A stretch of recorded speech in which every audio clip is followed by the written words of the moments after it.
Welcome. Today I'm showing how to switch on or off screen touches into screen recorder in your Nothing Phone 1.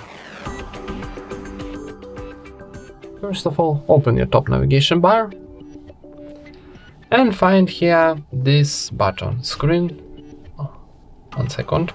button, screen record.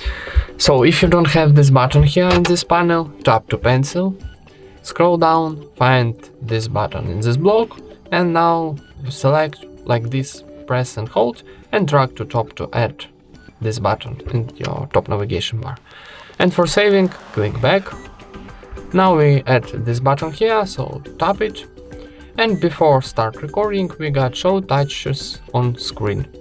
So this position of switcher, it's turn off this option, and this like blue or like green, it's activate this option.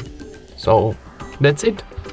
Thank you for watching, leave thumbs up and subscribe to our channel.